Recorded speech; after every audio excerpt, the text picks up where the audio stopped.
Welcome to our voice. నేను journalist నవత. మహారాష్ట్రలో vote చోరీ గురించి ఒక సంజయ్ కుమార్ అనే వ్యక్తి పెట్టంగానే దాన్ని పెద్దగా చేసుకొని రాహుల్ గాంధీ చాలా పెద్ద ఎత్తున మాట్లాడిండు. ఇప్పుడు ఇక్కడ రాహుల్ గాంధీ ఏం చేయాలో అర్థం కాని సందిగ్ధంలో పడిపోయే విధంగా క్షమాపణలు చెప్పాల్సిన పరిస్థితి కూడా వస్తుంది. క్షమాపణలు కూడా చెప్పేశారు ఒకరు. అసలు ఏంటి ఈ వివాదం, ఏం జరిగింది అంటే మీ అందరికీ చాలా వరకు తెలుసు, కానీ ఒకసారి నేను రివైండ్ చేస్తాను. మహారాష్ట్ర అసెంబ్లీ ఎన్నికల్లో అవకతవకలు జరిగాయని నేను పెట్టిన ట్వీట్ తొలగిస్తున్నా, క్షమాపణ కూడా కోరుతున్నానని సంజయ్ కుమార్ సిఎస్డిఎస్. ఈ సిఎస్డిఎస్ ఏంటంటే centre for the study of developing societies Lok NITI programme కో డైరెక్టర్గా పనిచేస్తారు. ఈయన రాజకీయ విశ్లేషకులు, అలాగే డేటా శాస్త్రవేత్త కూడా. ఈయన ఎన్నికల అధ్యయనాలలో ప్రముఖుడిగా పేరు తెచ్చుకున్నారు. 1998, 2004, 2009, 2014, 2019 వంటి జాతీయ ఎన్నికల్ని పరిశీలించి ఒపీనియన్ పోల్స్కి, ఎగ్జిట్ పోల్స్కి డేటా సేకరిస్తూ ఉంటాడు. ఒక్క మాటలో చెప్పాలి అంటే ఈయన భారతదేశంలో ఎన్నికల డేటా ప్రముఖ నిర్వాహకులలో ఒకరు. ఇక 2024 మహారాష్ట్ర ఎన్నికల్లో భారీ డేటా లోపం ఉంది అంటూ సంజయ్ కుమార్ ట్విట్టర్లో ఆగస్టు 17 అంటే మొన్న ఒక ట్వీట్ పోస్ట్ చేశారు. మహారాష్ట్రలోని నాసిక్ వెస్ట్ మరియు హిగ్నా ఎన్నికల నియోజకవర్గాలకు సంబంధించిన ఓటర్ డేటాను ఆయన ఆ ట్వీట్లో పంచుకున్నారు. ఆ డేటా ఆధారంగా సంజయ్ కుమార్ సూచించిన దాని ప్రకారం మహారాష్ట్రలో ఓటర్ లిస్టులో గణనీయమైన మార్పులు జరిగాయని, ఇది ఎన్నికల సమగ్రతపై ప్రశ్నలు లేవనెత్తే అవకాశం ఉందని ఆయన అభిప్రాయం వ్యక్తం చేశారు.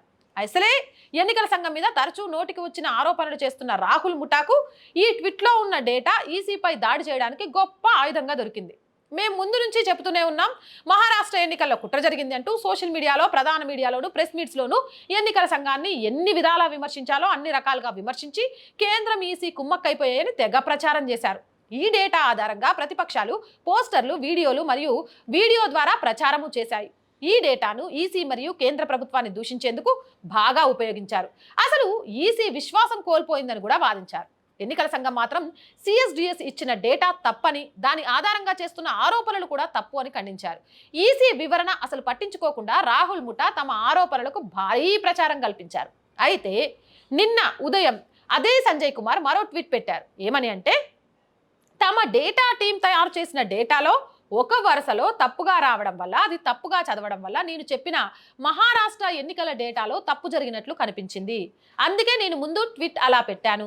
మా డేటా టీం పొరపాటు వల్ల ఇది జరిగింది, అందుకని ఈ తప్పుకు నేను క్షమాపణ కోరుతున్నాను. అంటే ఈయన క్షమాపణ కోరితే ఇంతకాలం ఈసీపై అనుమానం రేకెత్తించింది అయిపోద్దా? నన్ను క్షమించండి అని మొదట పెట్టిన ట్వీట్ తొలగిస్తున్నాను అంటూ క్షమాపణ చెప్పాడు. ఈ సంజయ్ కుమార్ సింపుల్ క్షమాపణతో ఈసీ క్రెడిబిలిటీ వెనక్కి వస్తుందా? అలాగే అత్యాధునిక కంప్యూటర్స్ ఉండి బాగా డేటా నిర్వహించడంలో ఎంతో అనుభవం గల డేటా టీం ఉండి కూడా ఈ సిఎస్డిఎస్ జస్ట్ 2 అసెంబ్లీ స్థానాల డేటాను సరిగ్గా తీసి విశ్లేషణ చేయలేక పొరపాటు చేసింది. అటువంటప్పుడు దేశం మొత్తం మీద 90 కోట్ల ఓటర్ల డేటా సాధారణ ప్రభుత్వ ఉద్యోగులు లేదా part time data entry operators నిర్వహిస్తూ ఉంటే ఈసీ డేటాలో చిన్న చిన్న తప్పులు ఉండడం కామన్. అందులో పెద్ద ఏదో విషయం ఉన్నట్టు ఆ డేటా తప్పులు పట్టుకొని ఈసీ కేంద్రం కుమ్మక్కయ్యారని ఆరోపణలు చేయడం అంటే ఇది పక్కా ఓ ప్రణాళిక ప్రకారం జరుగుతోంది అనేది అర్థమవుతుందా లేదా? ఇక్కడ ఓట్ చోరీ అన్నాడు, బొక్కబోర్ల పడ్డాడు.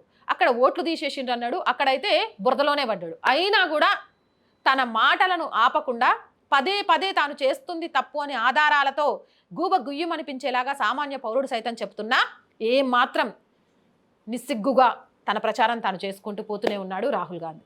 మరి దీనిపై మీ అభిప్రాయం ఏంటి? కామెంట్ సెక్షన్లో పెట్టేయండి. మోర్ వీడియోస్ కోసం ఆర్ వాయిస్ ఛానల్ వెంటనే సబ్స్క్రైబ్ చేయండి. చాలా మంది వీడియోస్ చూస్తున్నారు, సబ్స్క్రైబ్ చేయడం మర్చిపోతున్నారు. ఆర్ వాయిస్ పొలిటికల్ రెండు కూడా మన ఛానల్సే అండి. So please subscribe our channels. మీరు చేసే సబ్స్క్రిప్షనే మన ఛానల్కి కొండంత బలం. అలాగే ప్రతి వీడియోని లైక్ చేయండి, షేర్ చేయండి. దాని ద్వారా మన వీడియోస్ వైరల్గా మారతాయి. కొంతకాలం ఆర్ వాయిస్కి ఆర్థికంగా మద్దతును అందించండి. ఆర్థికంగా సపోర్ట్ చేయాలంటే సబ్స్క్రిప్షన్ పక్కనే జాయిన్ అనే బటన్ ఉంది. 1 to 5 లెవెల్స్ ఉన్నాయి. ఏదో ఒక లెవెల్లో సపోర్ట్ చేయండి.